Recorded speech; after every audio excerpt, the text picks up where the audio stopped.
Good morning. Welcome to First Edition. ముందుగా headlines. Junior డాక్టర్లు తగ్గని సర్కార్ తాడో పేడో అంటున్న జూడాలు ఎమర్జెన్సీ సేవల బహిష్కరణతో రోగుల అష్ట కష్టాలు.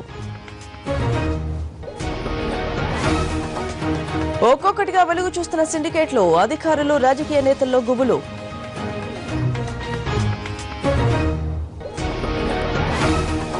టీడీపీ టీఆర్ఎస్ నేతల మధ్య వాగ్వాదం పోలవరం కేంద్రంగా మాటల యుద్ధం.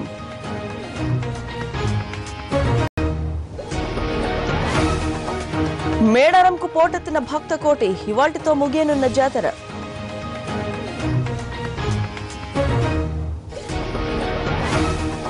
యూపీలో రెండో విడత ఎన్నికలు కట్టుదిట్టమైన ఏర్పాటు చేసిన ఈసీ.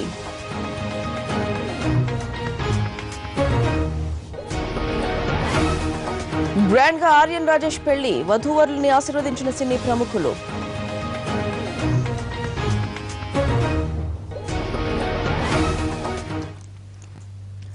ప్రభుత్వంతో తాడో పేడో తేల్చుకునేందుకు జూనియర్ డాక్టర్లు సిద్దమయ్యారు. 48 రోజులుగా సాధారణ సేవలను బహిష్కరించిన జూడాలు అత్యవసర సేవలను బహిష్కరించారు. దీంతో ప్రత్యామ్నాయ ఏర్పాట్లపై దృష్టి సారించింది ప్రభుత్వం. మరోవైపు వైద్యం అందక ఆసుపత్రిలో రోగులు తీవ్ర ఇబ్బందులు పడుతున్నారు. జూనియర్ డాక్టర్లు సమ్మెను ఉధృతం చేశారు. ప్రభుత్వంతో తాడో పేడో తేల్చుకునేందుకు సిద్దమయ్యారు. 11 డిమాండ్లపై ప్రభుత్వం స్పందించకపోవడంతో అత్యవసర సేవలను సైతం బహిష్కరించారు. ప్రభుత్వ మెడలు వంచైనా తమ డిమాండ్లను పరిష్కరించుకుంటామని, సమ్మె విరమించే ప్రసక్తే లేదని స్పష్టం చేశారు. అవసరమైతే తమ డిగ్రీలు వదులుకోవడానికి కూడా వెనకాడమని జూడాలు తెలిపారు.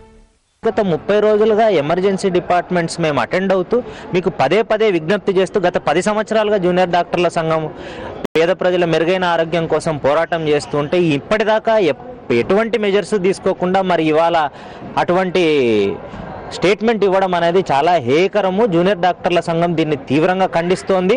వాళ్ళు మేకపోతు గాంభీర్యం ప్రదర్శిస్తున్నారు. ఎప్పటికైనా ఈ గవర్నమెంట్ మెడల్ వంచుతామన్న ధీమా మాకుంది.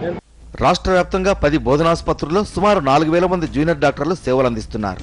వీరిలో 2080 మంది హౌస్ సర్జన్స్ కాగా 1596 మంది పీజీ చేస్తున్నవారు.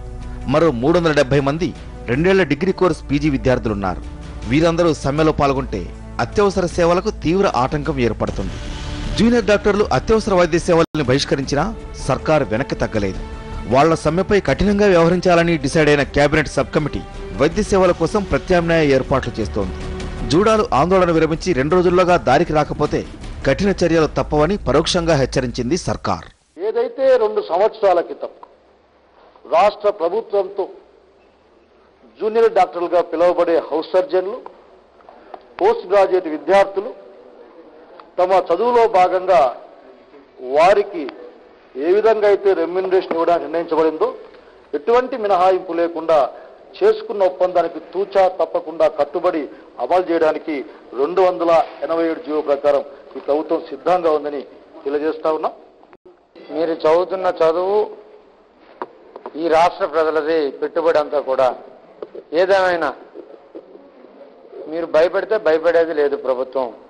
మేము ఇప్పటికే ఆల్టర్నేట్ అరేంజ్మెంట్స్ అన్ని చేయడం జరిగింది. అయినా మీ పట్ల సహృదయంతో మేము చెప్తున్నాం, సమ్మె విరమించండి. చర్చల ద్వారా ప్రజాస్వామ్యంలో అన్ని సాధించుకోవచ్చు. మీ పట్ల ఈ ప్రభుత్వం గవర్నమెంట్ కిరణ్ కుమార్ రెడ్డి గారు సానుకూలంగానే ఉన్నారు. జూనియర్ డాక్టర్లు ఎమర్జెన్సీ ప్రకటించడంతో ప్రభుత్వ ఆసుపత్రుల్లో పరిస్థితి మరీ అధ్వాన్నంగా మారింది. రోగులకు వైద్యం అందక తీవ్ర ఇబ్బందులకు గురవుతున్నారు. డిఎల్ రవీంద్రారెడ్డిపై బహిరంగ యుద్ధానికి సిద్దమవుతోంది సీఎం కిరణ్ వర్గం. సీఎంను టార్గెట్ చేస్తూ విమర్శలు గుప్పిస్తున్న డిఎల్ను ఆదిలోనే నిరోధించాలని యోచిస్తున్నారు సీఎం వర్గీయులు. డిఎల్ వ్యక్తిగత విషయాలతో పాటు మంత్రిగా ఆయన ఫెయిల్యూర్స్ తో ప్రతి దాడికి సరంజను రెడీ చేసుకుంటున్నారు.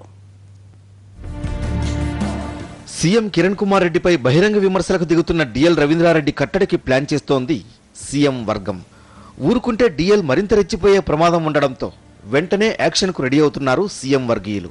డిఎల్ వ్యక్తిగత విషయాలతో పాటు శాఖాపరంగా ఆయన చేసిన తప్పిదాలను ఎత్తి చూపేందుకు సమాచారం సేకరిస్తున్నారు.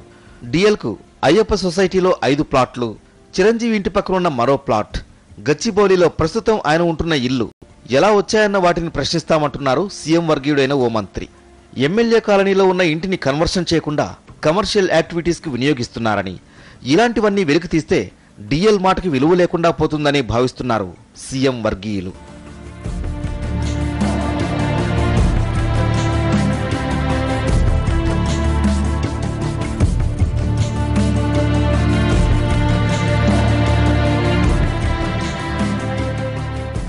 ఏసీబీ రిమాండ్ నివేదికలో మంత్రి మోపిదేవి పేరు ఉండడం వెనుక సీఎం హస్తం ఉందంటూ పరోక్షంగా ఆరోపించారు డిఎల్. దీన్ని అవకాశంగా మలుచుకున్న సీఎం డిఎల్ వ్యాఖ్యలను ఖండించాలంటూ మోపిదేవిని ఆదేశించారు.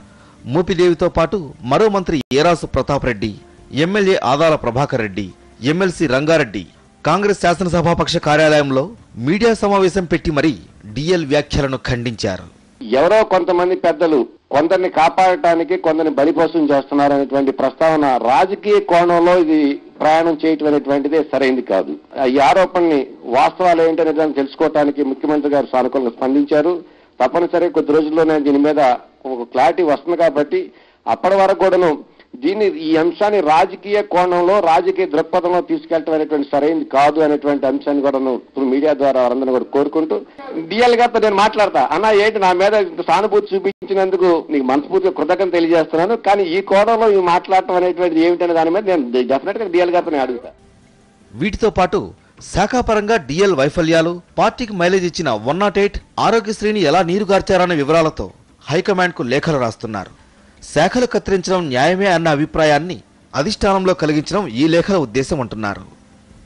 అటు కాంగ్రెస్ నేతలు సూట్ కేసులు ఇచ్చి పదవులు తెచ్చుకుంటున్నారన్న డిఎల్ వ్యాఖ్యల్ని పలువురు సీనియర్ నేతలు ఖండించారు.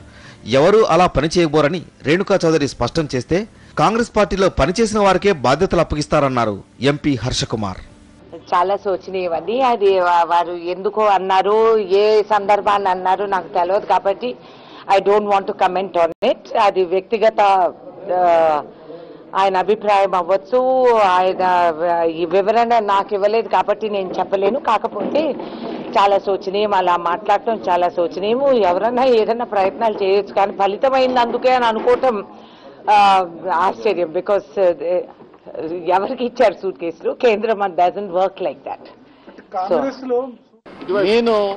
నేను కూడా ఒక కార్యకర్తగా నేను ఒక ఎన్ఎస్ఏ యూత్ కాంగ్రెస్ లో పనిచేసినండి, అట్లాగే నాకు టికెట్ వచ్చింది. కాబట్టి డబ్బు సంచుల వల్ల పదవులు వస్తాయని అనుకోవడం మటుకు చాలా పొరపాటు, చాలా దురదృష్టకరమైన కామెంట్ అది. సీఎంను టార్గెట్ చేయాలని చేసిన వ్యాఖ్యలు పరోక్షంగా హైకమాండ్ వైపు మళ్లడం డిఎల్ ను కాస్త ఇరకాటంలో పడేశాయి. దీన్నే అస్త్రంగా డిఎల్ పై ప్రయోగించేందుకు సిద్ధమవుతోంది సీఎం వర్గం. బడ్జెట్ సమావేశాల ముందు అధికార పక్షంలో రేగిన అసమ్మతి ముందు ఎలాంటి ట్విస్ట్ తీసుకుంటుందనేది ఆసక్తికరంగా మారింది. టీడీపీ టీఆర్ఎస్ పార్టీలు మళ్లీ కత్తులు దూసుకుంటున్నాయి. గతంలో పోలవరం టెండర్ల ప్రక్రియ ప్రారంభం అయినప్పటి నుంచి కొనసాగుతున్న వీరి ఫైట్ కు మధ్యలో కామా పెట్టినట్టు కనిపించిన పోలవరం టెండర్ల రద్దుతో తిరిగి మాటల తోటాలు పేల్చుకుంటున్నాయి.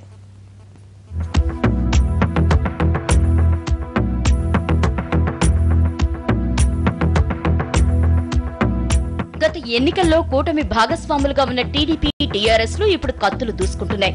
నువ్వు ఒకటంటే నేను రెండంటానన్నట్లు ఈ రెండు పార్టీలకు చెందిన నేతలు అమీతుమీ తేల్చుకుంటామంటూ మాటల కొట్లాటకు దిగుతున్నారు.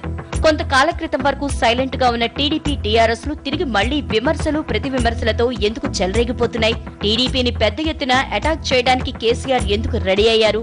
ప్రస్తుతం పొలిటికల్ సర్కిల్స్ లో ఇదే హాట్ టాపిక్. గతంలో షూ కంపెనీకి పోలవరం టెండర్లను కట్టబెడుతూ సర్కార్ తీసుకున్న ప్రాథమిక నిర్ణయంపై అటు టీఆర్ఎస్ పైన ఇటు కాంగ్రెస్ పైన వెల్లువెత్తడంతో పాటు విషయం కోర్టుకు ఎక్కింది.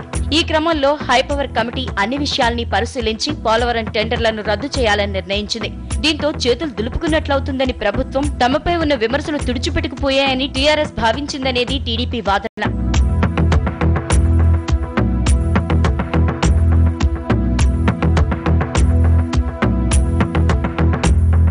కానీ వీరి ఆలోచనకు భిన్నంగా టీడీపీ గతంలో చేసిన ఆరోపణలనే కంటిన్యూ చేస్తూ టెండర్లను రద్దు చేసి చేతులు దులుపుకోలేరని, ఆ ఫైళ్లను స్పీకర్ ముందుంచాలని డిమాండ్ చేయడంతో పాటు సకల జనుల సమ్మెను తాకట్టు పెట్టినట్టు ఇన్నాళ్లు తాము చేసిన వాదనకు మరింత బలం చేకూరిందనే విషయాన్ని గట్టిగా చెప్పడం ప్రారంభించింది. గతంలో ఏ తప్పు జరగకుంటే ఇప్పుడు టెండర్లను ప్రభుత్వం ఎందుకు రద్దు చేసిందనేది టీడీపీ వాదన. గతంలో పోలవరం టెండర్ల వ్యవహారంలో టీడీపీ చేసిన ఆరోపణలతో టీఆర్ఎస్ బాగా ఇబ్బంది పడిన మాట వాస్తవం. ఈ క్రమంలో ఉప ఎన్నికల్లో టీఆర్ఎస్ కు ఇదే అంశంపై ప్రశ్నల వర్షం కురిసే సూచనలు కనిపిస్తున్నాయి.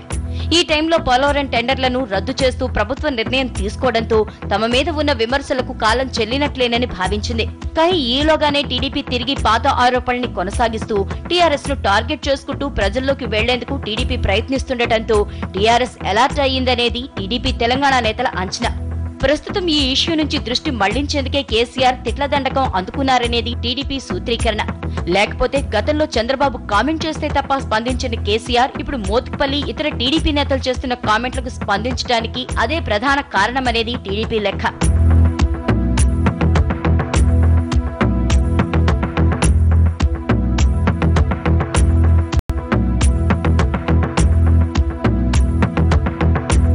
అయితే కేసీఆర్ ఒకటంటే తాము రెండంటామంటూ టీడీపీ కూడా రెడీగా ఉంది.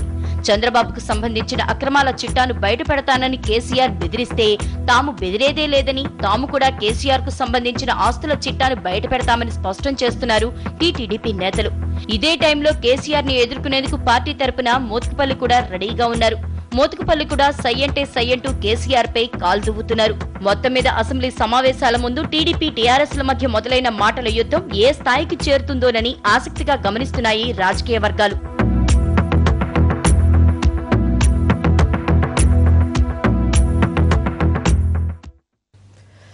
యువతరంగం వేదికపై నుంచి యువతపై విధానం ప్రకటించాలా లేక నినాదంతో సరిపెట్టాలా? ప్రస్తుతం టీడీపీలో ఇదే చర్చ.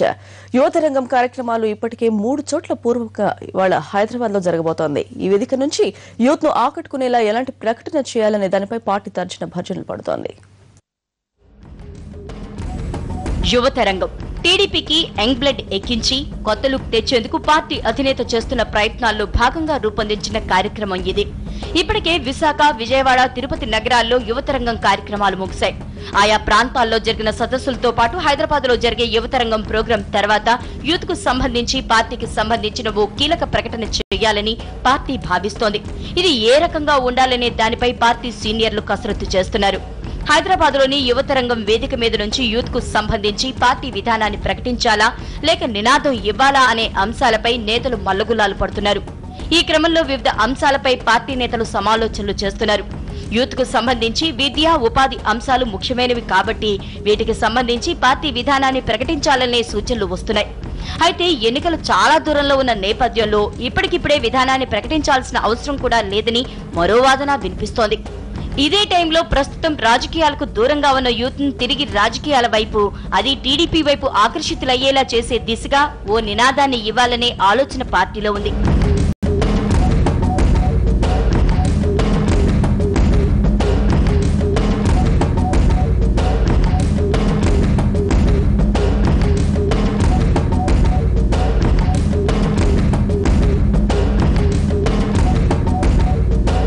అవినీతి ఆరోపణలతో కూరుకుపోయిన జగన్ వైపు, విద్యార్థులను అడ్డుపెట్టుకుని ఉద్యమం పేరుతో రాజకీయం చేస్తున్న కేసీఆర్ వైపు, అలాగే అసమర్థతతో చేష్టలుడికిన కాంగ్రెస్ వైపు యూత్ వెళ్లకూడదనే సందేశమిచ్చేలా చక్కటి నినాదాన్ని రూపొందించాలని ప్రణాళికలు రచిస్తోంది.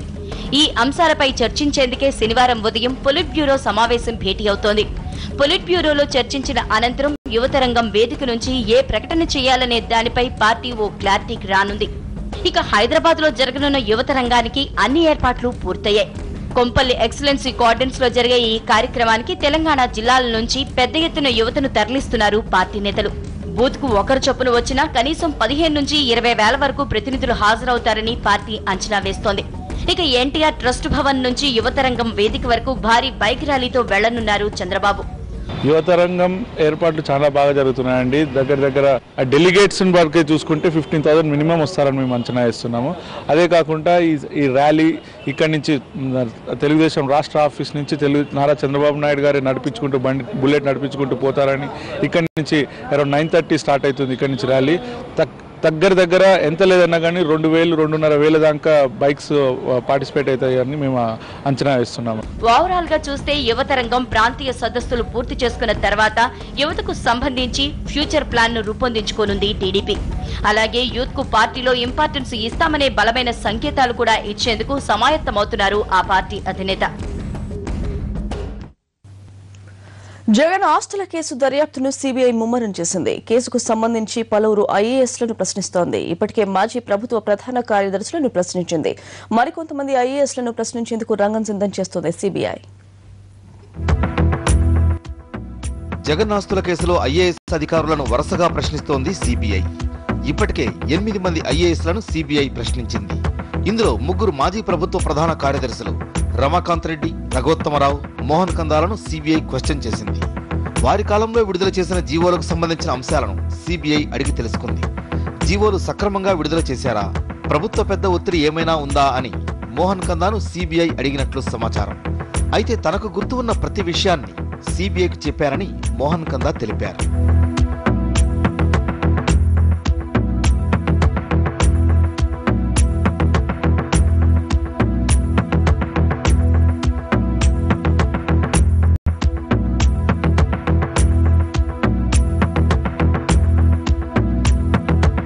ఇదిలా ఉండగా క్విడ్ ప్రోకో పద్ధతిన జగతి పబ్లికేషన్స్ లోకి పెట్టుబడులు వచ్చాయని సీబీఐ ప్రధాన అభియోగం. దీన్ని నిర్ధారించుకునేందుకు సీబీఐ అధికారులు ఐఏఎస్లను ప్రశ్నిస్తున్నారు. రమాకాంత్ రెడ్డిని ఫైల్స్ మూవ్మెంట్ కు సంబంధించిన పలు విషయాలు అడిగిన సీబీఐ రఘోత్తమరావును జీవోల విడుదలపై ప్రశ్నించారు.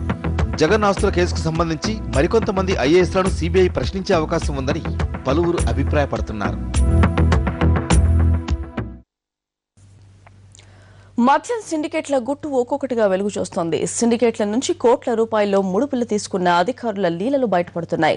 వరంగల్లో ఒక ఎక్సైజ్ సూపరింటెండెంట్ ఏకంగా 2.5 కోట్ల రూపాయలు సిండికేట్ల నుంచి లంచంగా తీసుకున్నారని ఏసీబీ చెబుతోంది.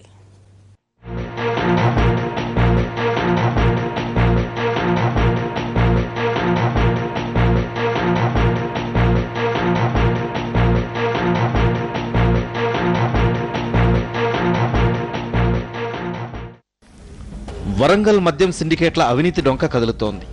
లంచాలు వేసిన ఎక్సైజ్ పోలీసుల జాబితా ఏసీబీ చేతికి చిక్కింది. కొన్ని రోజుల కిందట ఏసీబీ జరిపిన సోదాల్లో బయటపడిన ఆధారాలతో తీగను లాగుతున్నారు అధికారులు.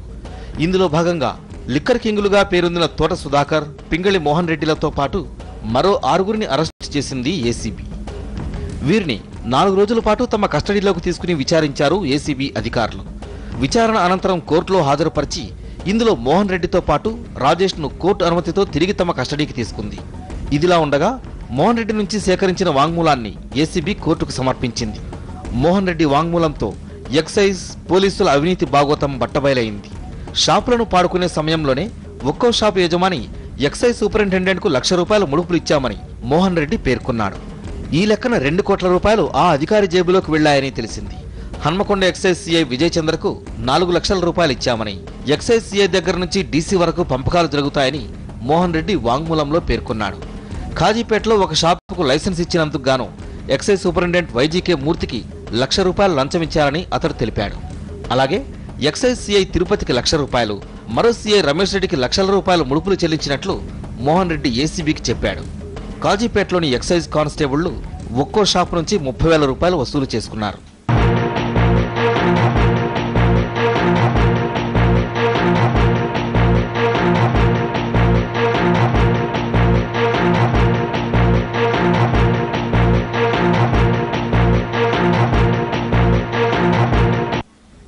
లిక్కర్ డిపోల నుంచి సరుకు డ్రా చేసిన ప్రతిసారి మామూలు చెల్లించాల్సి ఉంటుంది. మరోవైపు సివిల్ పోలీసులకు భారీగానే లంచాలు ఇచ్చుకోవాల్సి వస్తోందని మోహన్ రెడ్డి చెప్పాడు. Hanamkonda DSP Veereswararao, CCS DSP Jogaiah, Warangal DSP Ajay Kumar, mills colony CI Shobhan Kumar, Kazipet DSP Venkata నరసయ్యలకు ప్రతి నెల ముడుపులు ముడుతున్నట్లు వాంగ్మూలంలో ఉంది. కేవలం డబ్బులే కాదు, కాస్ట్లీ మద్యం కూడా వీరికి పంపుతున్నారు సిండికేట్లు. డబ్బులు ఇవ్వకపోతే తమను ఇబ్బంది పెడతారని లిక్కర్ సిండికేట్ నడుపుతున్న తోట సుధాకర్ చెబుతున్నాడు. ఏది చెప్పినా కూడా ఏసీబీ వాళ్ళకి అన్ని చెప్పినాం. ఏసీ రిమాండ్ రిపోర్ట్లు అందరి ఉన్నాయి. ఏ నాయకులకు ఏం రూపాయలు ఇవ్వలేదు. అందరు ఆఫీసర్లకు ఇచ్చిన అన్ని ఉన్నాయి. మమ్మల్ని అరెస్ట్ చేయడం కాదు, ఆఫీసర్లను అరెస్ట్ చేయండి అన్ని తెలుస్తుంది. సిస్టమ్ అనేది వాళ్ళ దగ్గర ఉన్నది, మా దగ్గరే ఉన్నది. ఇప్పుడు మరిన్ని వివరాలు సేకరించేందుకు 2 కస్టడీకి తీసుకుంది ఏసీబీ. మరి వారు ఇంకా ఎవరి పేర్లు చెబుతారో అని ఎక్సైజ్ అధికారులు పోలీసులకు గుబులు పట్టుకుంది.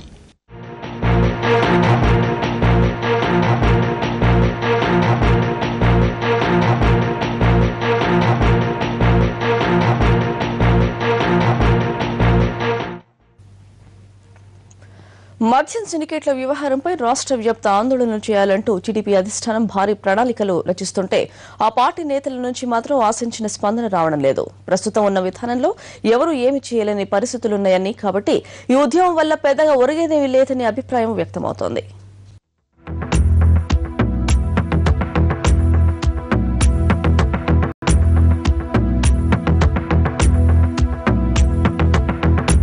మద్యం సిండికేట్లపై అలుపెరగని పోరాటం చేయాలనేది టీడీపీ అధినాయకత్వం ఆరాటం. మద్యం సిండికేట్ల స్కామ్లో కాంగ్రెస్ పార్టీకి చెందిన పెద్దలు చాలా మంది ఉన్నారని, దీనిపై ఇప్పుడు ఉద్యమం చేపడితే పార్టీకి మంచి మైలేజ్ వచ్చే అవకాశాలున్నాయనేది టీడీపీ అధినాయకత్వం ఆలోచన. మంత్రి మోపిదేవి పేరు ప్రస్తుతం బయటకు వచ్చినా ఏసీబీ రిపోర్ట్లన్నీ బయటపడితే ఖచ్చితంగా మరిన్ని పెద్ద చేపల గుట్టు వెల్లడయ్యే అవకాశాలున్నాయి. కాబట్టి దీన్ని అడ్వాంటేజ్గా తీసుకోవాలనేది చంద్రబాబు భావన.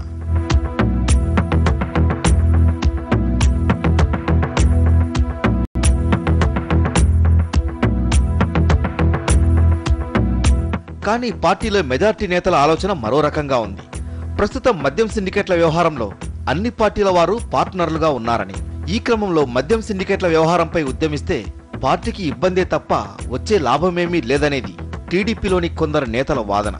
అలా కాకుండా ఉద్యమం చేయాలి అంటే ఇప్పటికైనా మద్యం సిండికేట్లలో పార్టీ నేతలెవరూ భాగస్వాములుగా ఉండవద్దని స్పష్టమైన ఆదేశాలు ఇవ్వాలంటున్నారు. ఎవరిపై ఆరోపణలు వస్తాయో వారిపై వెంటనే పార్టీ పరంగా చర్య తీసుకోవాల్సి ఉంటుందనేది వీరి సూచన. ప్రస్తుతం ఉన్న పరిస్థితుల్లో ఇది సాధ్యం కాని పనే.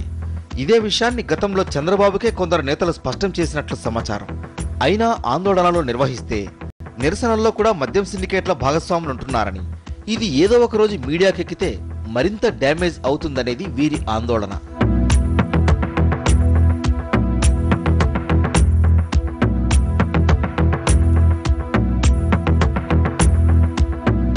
ఇక మద్యం సిండికేట్ల ఉద్యమంపై పార్టీ నేతలు ఎంత అనాసక్తిగా ఉన్నారనడానికి ఇటీవల జరిగిన ఓ సంఘటన నిదర్శనం.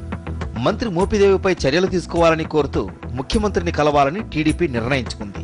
దీనికోసం హైదరాబాద్లో అందుబాటులో ఉన్న నేతలను టీడీఎల్పీకి రావాల్సిందిగా ఆహ్వానిస్తే కేవలం ఇద్దరంటే ఇద్దరే వచ్చారు. ఒకరు ఎమ్మెల్సీ బోడకోటి వెంకటేశ్వర్లు కాగా మరొకరు ఎమ్మెల్యే మహేందర్ రెడ్డి. వీరిలో మహేందర్ రెడ్డి అపాయింట్మెంట్ ఇచ్చిన టైం కంటే ఆలస్యంగా రావడంతో సీఎం వేరే మీటింగ్కు వెళ్లిపోయారు. ఆ తర్వాత బోడకోటి వెంకటేశ్వర్లు ఒక్కరే వచ్చి సీఎంకు వినతి పత్రం ఇచ్చి వెళ్లిపోయారు. టీడీపీ అధినాయకత్వం మద్యం సిండికేట్ల అంశాన్ని సీరియస్ గా తీసుకుంటే మిగతా నేతలు మాత్రం ఎంత నిరాసక్తతతో ఉన్నారోనని చెప్పడానికి ఇదో ఉదాహరణ మాత్రమే.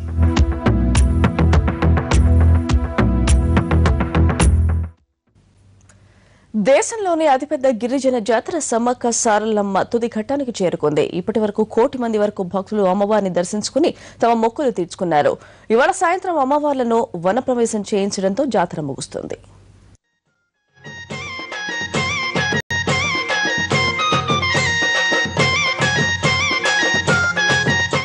గిరిజన కుంభమేళా మేడారం సమ్మక్క సారలమ్మ జాతరకు భక్తులు పోటెత్తారు.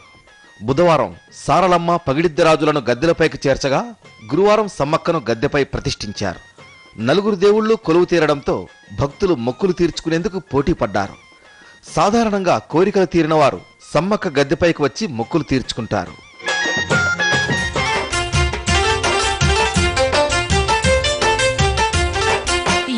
జాతరలో చివరి ఘట్టమైన అమ్మవార్ల వనప్రవేశం ఇవాళ రాత్రికి జరుగుతుంది.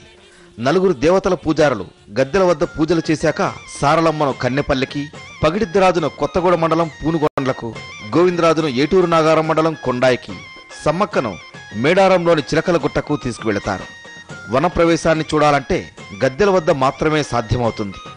ఆలయం దాటిన తర్వాత బయటి వారెవరిని చూడనివ్వరు. అందుకే ఈలోగానే అమ్మవార్లను దర్శించుకోవాలని భక్తులు వస్తూ ఉంటారు. నిన్నటి వరకు మేడారం జాతరకు 90 లక్షల మంది భక్తులు తరలివచ్చారు. ఇవాళ 10 లక్షల మంది వరకు రావచ్చని అధికారులు అంచనా వేస్తున్నారు.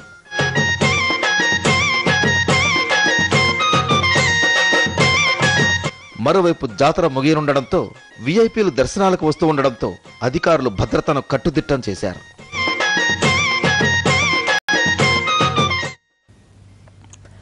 భారత రాజకీయాలకు ఆయుపట్టుగా చెప్పుకునే ఉత్తరప్రదేశ్లో 2వ విడత పోలింగ్ మరి కాసేపట్లో ప్రారంభం కానుంది. మొత్తం 10 జిల్లాల్లో 59 అసెంబ్లీ స్థానాలకు ఇవాళ ఎన్నికలు జరగనున్నాయి. 1000 మంది అభ్యర్థులు పోటీలో ఉన్నారు. సమస్యాత్మక ప్రాంతాల్లో పోలీసులు కట్టుదిట్టమైన ఏర్పాటు చేశారు. యూపీలో రెండో విడత పోలింగ్ మరి కాసేపట్లో ప్రారంభం కానుంది. రెండో విడత ఎన్నికల్లో 1,92,00,000 మంది తమ ఓటు హక్కును వినియోగించుకోనున్నారు. ఓటింగ్ సమయంలో బ్లాక్ మనీ విచ్చలవిడిగా ఖర్చయ్యే అవకాశం ఉండడంతో ఎన్నికల కమిషన్ ఎక్కడికక్కడ టైట్ సెక్యూరిటీని ఏర్పాటు చేసింది. ఎన్నికల బరిలో ఉన్న 1098 మంది అభ్యర్థుల జాతకాలను తేల్చేయబోతున్నారు ఓటర్లు. సంత్ కబీర్ నగర్, మహారాజ్ గంజ్, గోరఖ్పూర్, ఖుషీనగర్ ప్రాంతాల్లో కట్టుదిట్టమైన ఏర్పాట్లు చేసింది కేంద్ర ఎన్నికల సంఘం. రెండో దశ పోలింగ్ కోసం 20,425 పోలింగ్ బూత్లను ఏర్పాటు చేసింది ఎన్నికల కమిషన్.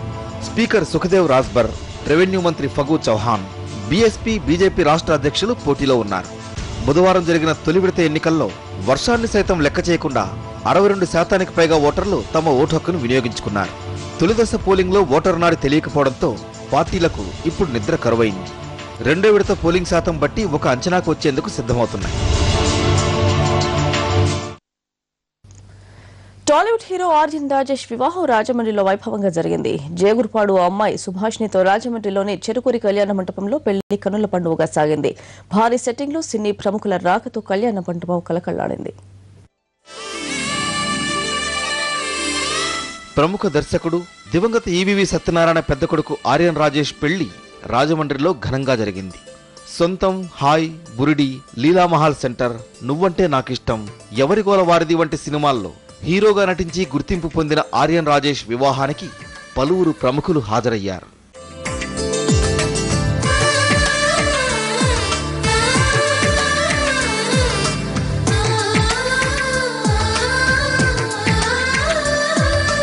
అలనాటి రామచంద్రుడి కన్నింత సాటి, ఆ పలనాటి బాలచంద్రుడి కన్నా అన్నిట మీటి. అలనాటి రామచంద్రుడి కన్నింత సాటి, ఆ పలనాటి బాలచంద్రుడి కన్నా అన్నిట మేటి. అనిపించే అరుదైన అబ్బాయికి మనువండి.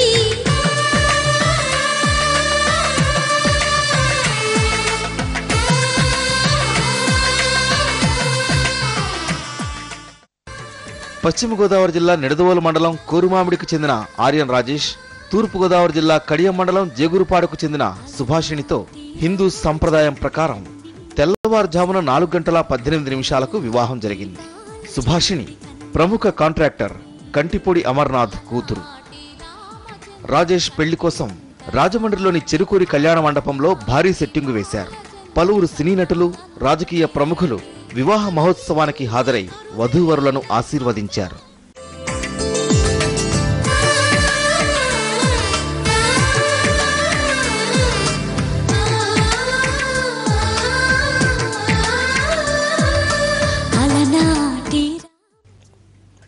లేట్గా వచ్చిన లేటెస్ట్ గా వచ్చేందుకు రెడీ అయ్యాడు పూరి జగన్నాథ్. తనకు డైరెక్టర్ గా డెబ్యూ ఛాన్స్ ఇచ్చిన పవన్ తో మళ్లీ ఇన్నాళ్లకు రెండో సినిమా చేస్తున్నాడు. ఇన్నాళ్లుగా ఈ కాంబినేషన్ లో సినిమా కోసం ఎదురు చూస్తున్న అభిమానులకు సడన్ సర్ప్రైజ్ ఇచ్చాడు పూరి.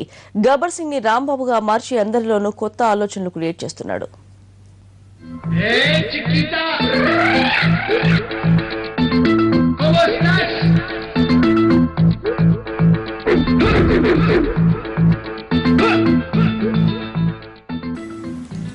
దాదాపుగా 11 ఏళ్ల క్రితం బద్రీ సినిమాతో తెలుగు హీరో క్యారెక్టరైజేషన్ ను కొత్త యాంగిల్లో చూపించాడు పూరి జగన్నాథ్. ఆ సినిమా యావరేజ్ టాక్ తో స్టార్ట్ అయ్యి ట్రెండ్ సెట్టర్ గా నిలిచింది. పవన్ కెరీర్ కు బద్రీ సినిమా కొత్త ఇమేజ్ ను తెచ్చింది. బద్రీ తర్వాత పూరి, పవన్ కాంబినేషన్ లో సినిమా ఎప్పుడు వస్తుందా అని ఎంతగానో ఎదురు చూశారు ఫ్యాన్స్. ఆ కోరిక ఇన్నాళ్లకు తీరింది. ఇన్నాళ్ల తర్వాత తన ఫేవరెట్ హీరోతో సినిమా చేసే ఛాన్స్ రావడంతో పూరిలో కొత్త జగన్నాథ్ బయటకొస్తున్నాడు. ట్విట్టర్ లో ఈ సినిమాకు కెమెరామ్యాన్ గంగతో రాంబాబు టైటిల్ తో వాల్ పోస్టర్ పెట్టాడు పూరి.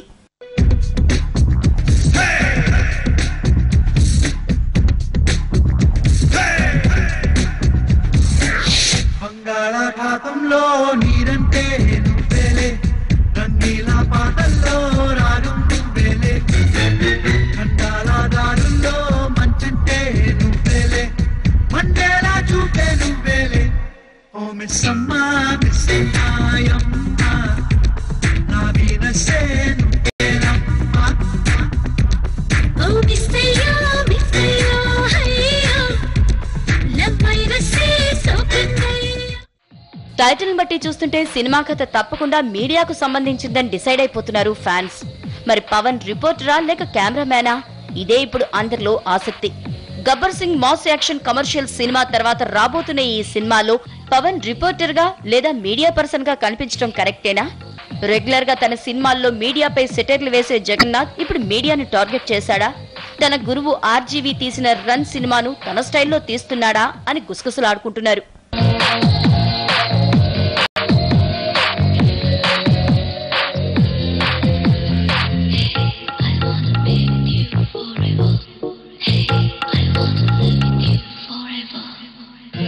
తుఫాను ఏదైనా మెరుపు దాడి చేస్తుందా మునుకులేని మైకా మదిని ముంచిపోయిందా ఉరికినే పెరగదుగా ఊపిరి పడపని భారమిదా నీ ఉనికే ఉన్నదిగా నాలో నేను వెళ్ళా తలపులలో త్వరపడుతూ గతివిధిగా తెలలే కాదా తలగడుతో తలపడుతూ తెల్లాను ఒంటరిగా వేగాల. మీడియా పర్సన్ గా గతంలో పవన్ కళ్యాణ్ బంగారం సినిమాలో నటించాడు. అయితే ప్రోగ్రామ్ ప్రొడ్యూసర్ రోల్ అయినప్పటికీ అది అంతంత మాత్రమే. మరి ఈ కెమెరామ్యాన్ గంగతో రాంబాబు ఏం చేస్తాడో అని అభిమానులతో పాటు ఇండస్ట్రీ కూడా ఆసక్తిగా ఎదురుచూస్తోంది. మేలో స్టార్ట్ అయ్యే ఈ సినిమా బిజినెస్ మ్యాన్ లా 100 రోజుల్లోపు కంప్లీట్ చేసుకుని రిలీజ్ కావాలని పవన్ ఫ్యాన్స్ అనుకుంటున్నారు. పూరి అండ్ పవన్ కాంబినేషన్ అనగానే 100కు 200% ఎంటర్టైన్మెంట్ ను ఆశించే అభిమానులకు పూరి ఎలాంటి సినిమానిస్తాడో లెట్స్ వెయిట్ అండ్ సీ.